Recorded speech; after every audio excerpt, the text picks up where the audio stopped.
تو اسی طرح یاد رکھیں اللہ نے جو ہمیں خبر دی ہے کہ کلو نفس ذائقۃ الموت، ہر نفس نے موت کا ذائقہ چکھنا ہے، یہ خبر ہے، یہ تو ساری دنیا کہہ رہی ہے کہ چکھنا ہے، پھر اللہ ہمیں کیوں بتا رہا ہے؟ جیسے آج جمعہ ہے، میں کہوں تو آپ بولیں بھائی ہمیں پتہ ہے۔ ہاں، گھر میں ایک بچہ نہا دھو کے تیاری کر کے جمعے کی نماز پڑھنے نہیں جا رہا، اسے آپ کہتے ہیں بیٹا آج جمعہ ہے، حالانکہ اسے پتہ ہے جمعہ ہے، مطلب یہ کہ حرکتوں سے نہیں لگ رہا کہ تمہارا نماز پڑھنے کا ارادہ ہے، اسے آپ بار بار بتائیں گے آج کیا ہے، آج عید ہے، کہتے ہیں نا لوگ آج عید ہے، پریشان کیوں بیٹھا ہوا؟ بھائی آج کیا ہے؟ عید ہے، مطلب پریشانی ختم کرو۔ تو اللہ نے بتایا کلو نفس ذائقۃ الموت، ہر نفس نے موت کا ذائقہ چکھنا ہے، یہ خبر ہے۔ اور آج کی تازہ خبر، آج کی کیا ہے؟ یعنی آج جمعے کی تازہ خبر ہے یہ کہ ہر ایک نے موت کا ذائقہ بولو بھائی چکھنا ہے۔ یہ خبر اللہ نے اصل میں جو دی ہے نا، اس کے اندر بہت سے آرڈر چھپے ہوئے ہیں، ایک آرڈر نہیں ہے بلکہ بہت سارے آرڈر ہیں۔ نمبر 1 کہ یہ تو تمہیں پہلے سے پتہ ہے کہ موت کا ذائقہ چکھنا ہے، لیکن تمہاری حرکتوں سے لگتا ہے کہ تمہیں یہ یقین ہے کہ موت کا ذائقہ نہیں چکھنا۔ جیسے جمعے کے دن کوئی نہا دھو نہ رہا ہو، یا کسی بچے کے امتحان سر پہ کھڑے ہیں اور وہ بنٹے کھیل رہا ہے، ڈبو کھیل رہا ہے، تو ابا کہیں گے بیٹا کل تمہارا پیپر ہے، حالانکہ اس کو پتہ ہے کہ پیپر ہے، لیکن اسے یاد دہانی کے لیے کہ بھی کیا کر رہا ہے بھائی، تو بچہ کہے گا ابو مجھے تو پتہ ہے کہ کل پیپر ہے، پہلے سے پتہ ہے۔ تو بیٹا حرکتوں سے لگتا ہے کہ تمہارا یہ خیال ہے کہ کل پیپر نہیں ہے، جن کا کل پیپر ہوتا ہے ان کی حرکتیں ایسی نہیں ہوتی۔ تو اللہ بھی بتا رہے ہیں کہ ہر نفس نے موت کا ذائقہ چکھنا ہے۔ اے اللہ ہمیں تو پہلے ہی پتا ہے، ہمیں کیوں بتا رہے ہیں؟ اللہ کہہ رہے اس لیے بتا رہا ہوں کہ تمہاری حرکتوں سے لگتا ہے کہ تمہیں یہ خبر ہے نہیں، تمہاری حرکتوں سے لگتا ہے کہ تم میں سے ہر شخص قیامت کا اعلان کر کے دنیا سے جائے گا، ہر شخص جو ہے وہ ہمیشہ زندہ رہے گا، تمہاری حرکتوں سے ایسا لگتا ہے۔ نہیں آ رہی بات؟ میرا خیال ہے۔ دوسری بات، حرکت سے نہیں، حرکتوں سے۔ جیسے وہ بچہ جو ہے نا جس کا کل پیپر ہے، ڈبو بھی کھیل رہا ہے، اور جب ڈبو کھیل کے آیا تو سو گیا، تو ایک حرکت سے لگ رہا ہے کہ کل پیپر نہیں ہے، یا حرکتوں سے؟ ایک حرکت ہوتی ہے نا، تو ہم کہتے ہیں اس کھیل چھڑا دو، وہ تو ساری حرکتیں ایسی ہیں جس سے لگتا ہے کہ یہ اس کے ذہن میں ہے ہی نہیں کہ کل پیپر ہے۔ تو ہماری ایک حرکت نہیں ہے بھائی، بہت ساری حرکتوں سے پتہ چلتا ہے کہ ہمارا یہ کانسیپٹ ہے کہ مرنا نہیں۔ ایک حرکت یہ بھی ہے کہ موت کی بات اچھی نہیں لگتی، کسی محفل میں بیٹھو بولو ہم سب نے مرنا، کیا ہو گیا بھائی، کون مر رہا ہے یہاں، سب فٹ فاٹ ہیں، صحت مند ہیں، کیا ہو گیا ہے بھائی؟ یہ ہوتا ہے نا کہ موت کیوں بلا وجہ اچھے بھلے بیٹھے ہوئے تو آگے بلا وجہ قبر لگا کے رکھی ہوئی تو نے۔ حرکتوں سے پتہ چلتا ہے کہ یہ مرنے کے لیے اس کا یہ کانسیپٹ ہے کہ مرنا نہیں، کیونکہ جو ہوتا ہے تو اس کی خبر تو اچھی لگتی ہے نا، بلکہ اس کے بارے میں تو پوچھتا ہے انسان کہ کب۔ ارے یار ہر بات میں مثال دینی پڑتی ہے، مصیبت یہ ہے۔ دیکھو ایک بچہ اب کھیل کود میں مشغول ہے، امتحان کی اناؤنسمنٹ ہو گئی، پتہ چل گیا اخبار میں کہ امتحان ہونے والے ہیں یا امتحان ہوں گے، فوراً بچے کو فکر ہوتی ہے پتہ چلے کہ کب۔ نہیں آ رہی بات؟ فوراً اس تجسس میں لگ جائے گا کہ ڈیٹ پتہ چلے کہ کب، کیونکہ پھر اس نے تیاری کرنی ہے۔ تو ہمیں جب پتہ ہے کہ مرنا ہے تو ہمیں تو فوراً اپنے بارے میں یہ سوچنا چاہیے کہ کب وہ دن آئے گا۔ تو اگر کوئی آپ سے بات کر رہا ہو کہ بھائی آپ کی باڈی کا اسٹرکچر دیکھ کے ایسا لگتا ہے کہ 10-15 سال سے زیادہ چلنے والی کہانی ہے نہیں، خوش ہونا چاہیے، چلو آپ نے بتا دیا، ورنہ میں تو 48 سال سمجھ رہا تھا۔ لیکن غصہ آئے گا کہ نہیں آئے گا؟ وہ کیسی باتیں کر رہا ہے، ابے کیوں بلا وجہ بیٹھے ہیں، اچھی باتیں کرو، کیا کرونا لگا کے رکھی ہوئی کہ لوگ مجھے بھی یہی کہتے ہیں کہ یار ہر وقت کرونا لے کے بیٹھے ہوئے۔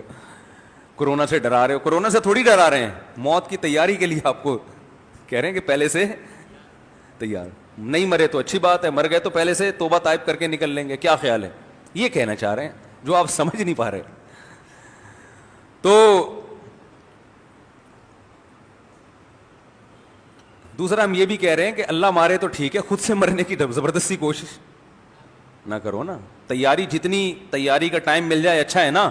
ارے ایک بچے کو بتایا جائے کہ جنوری میں پیپر ہیں, وہ کہے گا یار اچھا ہے 4 مہینے بھی تیاری کے لیے ہیں, اور اسے آپشن دیا جانی جی کل ہی پیپر ہے, تو کہے گا یار تھوڑا ٹائم دے دو تو اچھا ہے, اچھے نمبر آ جائیں گے.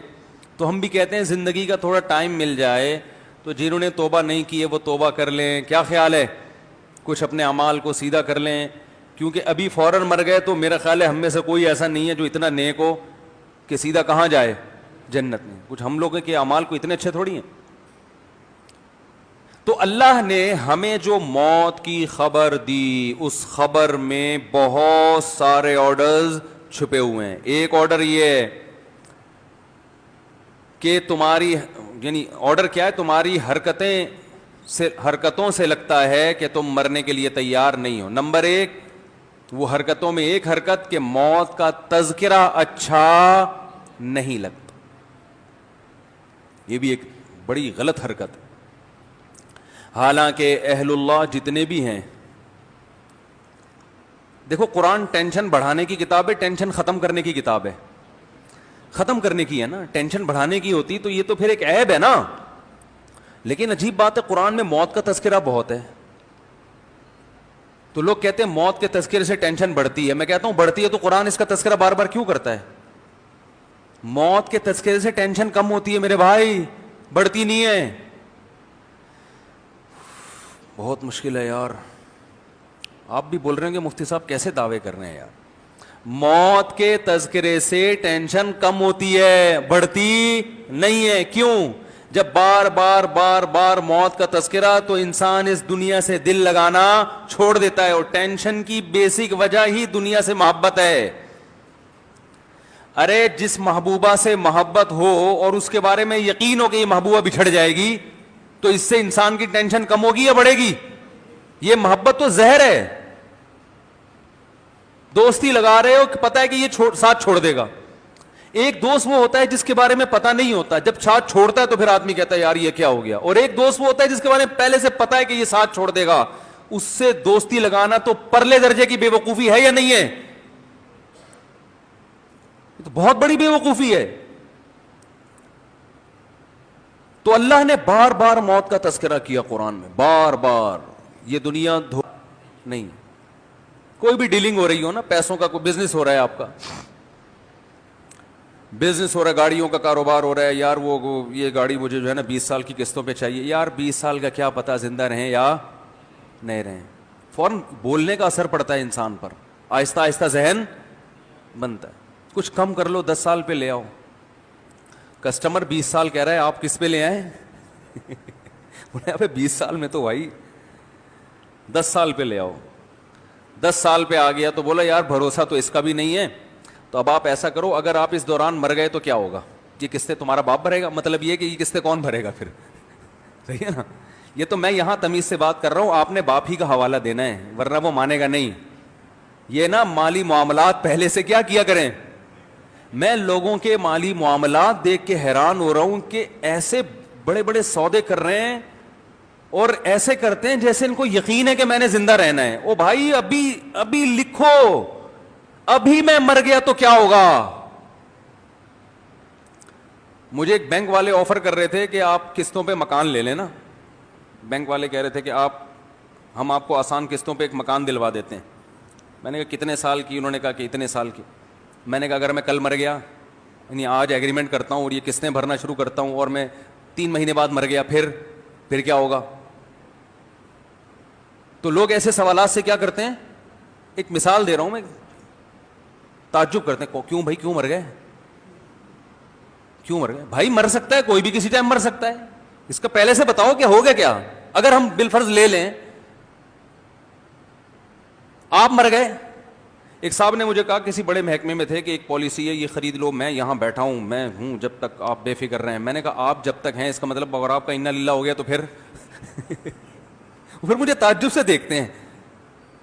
بھائی ہم کسی ایسے کام میں اپنے آپ کو نہیں ڈال سکتے جس میں میری موت یا آپ کی موت کی صورت میں پیچیدگیاں کھڑی ہو جائیں. نہیں آ رہی بات؟ بھائی ایسی ڈیلنگ ہو کہ آج آپ مر گئے تو کیا ہوگا, مجھے پہلے اس کا جواب چاہیے. آج میں مر گیا تو یہ پیسے ریکور کیسے ہوں گے, مجھے اس کا جواب چاہیے. کوئی بھی کسی بھی ٹائم مر سکتا ہے. دنیا میں ہر کام کی گارنٹی لی جا سکتی ہے بھائی, موت کی کوئی گارنٹی نہیں لے سکتی. ایسے ایسے مرتے, اور اتنے واقعات اپنی آنکھوں سے دیکھ لیے ہیں پھر بھی یقین کر کے بیٹھے ہوئے ہیں. کرایہ دار کو جب گھر لے کر آؤ نا تو اسے پہلے بتا دو میں مر گیا نا تو یہ ہمارا ایگریمنٹ کیا ہے, ختم. پھر میرے بچے آپ کو چاہیں نکالیں, آپ کو چاہیں رکھیں, پہلے بتا دو. ہر چیز میں موت کو ڈاکومنٹ میں لازمی لے کر آؤ. ہر ڈاکومنٹ میں مرنے کا تذکرہ لازمی ہونا چاہیے, جو کہ ہمارے نہیں ہوتا. پھر اتنی پیچیدگیاں اف.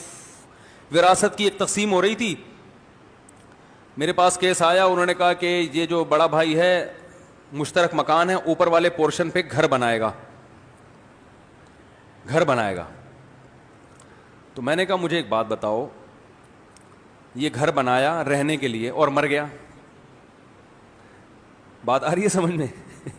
پھر کیا ہوگا؟ مسئلہ شریعت کا یہ, پوری بات بتاتا ہوں پھر سمجھ میں آئے گی. شریعت کا مسئلہ یہ کہ آپ جب کسی کی زمین پر اپنے لیے گھر بناتے ہیں, زمین ابا کی تھی, پلاٹ ابا کا, بیٹے نے کہا کہ ابا میں گھر بنا رہا ہوں, ابا نے کہا میرا پلاٹ ہے اس پہ بنا لے, تو پلیٹ ابا کی ہے, اس میں بریانی بولو نا آپ کی ہے. تو جس کی پلیٹ ہوتی ہے اس کو ہر وقت اختیار ہوتا ہے کہ اپنی پلیٹ کو خالی کرنے کا حکم دے دے کہ بھائی میری پلیٹ مجھے واپس کرو, اس میں نے قورمہ ڈالنا ہے. ایسا ہی ہے نا؟ تو شرعی مسئلہ یہ ہے کہ کسی کے پلاٹ پہ جب آپ گھر بنائیں تو جو جس کا پلاٹ ہے اس کو ہر وقت اختیار ہے کہ وہ گھر توڑ کے کہ اپنی تعمیر توڑ کے لے جاؤ یہاں سے, اس کو ہر وقت یہ رائٹ حاصل ہے, ہر وقت حق حاصل ہے. اب لوگ کیونکہ اس پر عمل نہیں کرتے, وہ ابا سے اس وقت تعلقات بہت اچھے ہوتے ہیں اور آگے کا سوچا نہیں ہو سکتا کہ یہ بھی ہو سکتا ہے, یہ بھی ہو سکتا ہے, تو بنا رہے ہوتے ہیں کہ کون خالی کرنے کا حکم دے گا. ابا کیوں کہیں گے کہ توڑ کے لے جاؤ, ابا ہیں بھائی ہیں. تو مجھے کہنے لگے کہ بھائی کیوں توڑنے کا حکم دیں گے. میں نے کہا یار کچھ بھی ہو گیا, میں نے کہا فرض کرو آپ کا انا للہ ہو گیا, ابا کو آپ سے محبت ہے, ضروری نہیں کہ آپ کی بیوی کو بھی اپنی بیٹیوں کی طرح سمجھتے ہو, بہو کو بھی. آپ کے لیے بڑا دل ہے, بہو کے لیے اتنا بڑا دل نہیں ہے, اور ابا نے کہہ دیا بہو سے نکلو یہاں سے اپنا, یعنی اگر آپ مر گئے تو کیا ہوگا. تو پھر یہی سوال ہوتا ہے بھائی میں ابھی جوان, میں کیوں مروں. تو میں حیران ہوتا ہوں کہ آپ اپنے وارثوں کو ایک ایسی آگ میں دھکیل رہے ہو, لڑائی جھگڑوں کی, کہ وہ اتنی بڑی آگ میں آپ ان کو داخل کر رہے ہو کہ وہ آپس میں ہمیشہ کیا کرتے رہے, پھر لڑتے رہے آپس میں. اسلام میں بہت زیادہ معاملات کی صفائی کا حکم ہے, بہت زیادہ, تھوڑا نہیں. قرآن کی سب سے لمبی آیت جو نازل ہوئی ہے وہ سودوں کو لکھنے کے بارے میں, کہ جو سودا ہو, مالی لین دین ہو, ریٹن میں ہونا چاہیے, زبانی نہیں ہونا چاہیے. کیونکہ لڑائی کہاں سے شروع ہوتی ہے؟ پیسوں, جہاں پیسہ آئے گا وہاں بھڈے بازی شروع. تو تیار ہی نہیں ہوتے, پھر وہ اس کے اوپر ایک اور اسٹوری کسی نے بنا دی, پھر اس کے اوپر ایک اور اسٹوری کسی نے بنا دی. ابا نے کہا, ابا کے چانس نہیں تھے ابھی دنیا سے جانے کے, ابا انا للہ ہو گیا. ابا اب انا للہ ہو گیا کہ نیچے والا پلاٹ کیا ہو گیا, سب کا مشترک. ایک بھائی کا میٹر گھوم گیا کہ میرا نیچے والے پلاٹ میں سے حصہ نکالو. واڑے واہ بھائی نیچے پلاٹ تو مشترک ہو گیا نا. اب ایک بھائی کا میٹر گھوم گیا کہ یہ تو ابا کا پلاٹ تھا, اب ابا نہیں ہے تو ان کا پلاٹ بھی اب ان کا نہیں ہے, تو نیچے پلاٹ میں میرا بھی حصہ ہے, خالی کر کے دو. کر لیں ہوئے کچھ؟ بولتے کیوں نہیں بھائی. پھر وہ علماء کوشش کرتے ہیں کوئی سلو کا راستہ اختیار کریں, کچھ تم پیسے اتنے لے لو کہ یہ حق چھوڑ دو وغیرہ وغیرہ, لیکن وہ سلو یقینی تو نہیں ہوتی, کہ ضروری تو نہیں وہ سلو پہ آمادہ ہو بھی جائے. بڑے مسائل کھڑے ہوتے ہیں. یہ سارے مسائل اس لیے کھڑے ہوتے ہیں کہ جتنے ابا کو بھی یہ پروگرام نہیں تھا کہ میں دنیا سے جاؤں گا فی الحال. ان کا خیال تھا 99.99 سال کے بعد شاید اس بارے میں ہم سوچیں گے کہ دنیا سے جانا ہے. شاید ہم وہ سوچیں گے اس بارے میں. یعنی عمل سے یہ ظاہر کر رہے ہو. ویسے آپ پوچھیں تو بھائی کہیں گے موت کا کیا بھروسہ. ارے جب بھروسہ نہیں ہے تو ایسا کام کیوں کر رہے ہو بھائی. ویسے کہہ رہے ہیں کہ موت کا کیا بھروسہ. جب بھروسہ نہیں ہے تو پھر یہ کچھ کیوں کر رہے ہیں. ایک صاحب نے اپنے 2 بیٹوں کو کمرشل پلاٹ لے کے دیا,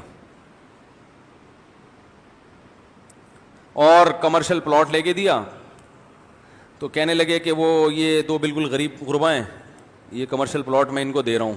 میں نے ان صاحب سے کہا ان کو ہینڈ اوور کر دیں تو پھر یہ مالک بنیں گے, قبضے میں نہیں دیا تو مالک نہیں بنیں گے. انہوں نے کہا میں بنا کے دے دوں گا ان کو. میں نے کہا بنانے سے پہلے آپ کا انا للہ ہو گیا تو. ان کو انا للہ نہیں کہا, ان کا میں نے کہا آپ کا وصال شریف ہو گیا. اگر آپ کا انتقال شریف ہو گیا بنانے سے پہلے تو شریعت میں حکم یہ ہے کہ جب تک ہینڈ اوور نہ کیا جائے ملکیت ٹرانسفر نہیں ہوتی. کاغذات میں لکھنے سے یاد رکھو ملکیت ٹرانسفر نہیں ہوتی. ارے آپ نے دکان بنا کے اپنے بیٹے کے کاغذات بیٹے کے نام کر کے کاغذات پکڑا دیے تو شرعی طور پر ملکیت منتقل نہیں ہوئے. چابیاں دیں اس کو بٹھائیں گے, قبضہ ہوگا تو پھر ہوگا. تو میں نے کہا یہ پلاٹ ہینڈ اوور کر دیں. پلاٹ ہینڈ اوور کیسے ہوتا ہے کہ جا کے نشان ہو اور بچہ وہاں جا کے کھڑا ہو جائے اور وہ تصرف اس کو حق حاصل ہو جائے کہ اب میں جو چاہے کروں اس میں. تو انہوں نے کہا نہیں ابھی تو میں یہ سب بنا دوں, بنا کے بنایا دوں گا. میں نے کہا اس سے پہلے آپ کا انتقال ہو گیا تو بڑے کے چکر میں زیادہ کے چکر میں چھوٹے سے بھی جائیں گے. تو انہوں نے کہا نہیں ابھی کیوں انتقال ہوگا, ابھی تو میں ٹھیک ٹھاک ہوں. ہو گیا انتقال. صحیح ہے نا, کیا ہو گیا, انتقال ہو گیا. اور میں نے دیکھا ہے کہ جو اپنے بارے میں یہ طے کر کے بیٹھا نا کہ انتقال نہیں ہوگا, اس کا جلدی ہوتا ہے, وہ تو پہلے ہی نکل جاتا. اللہ کہتے ہیں تو کس خوش فہمی مبتلا ہے, وہ تو پھر بھی ذہن میں ہے اس کے. تو حرکتوں سے پتہ چل رہا ہے کہ مرنے کے لیے تیار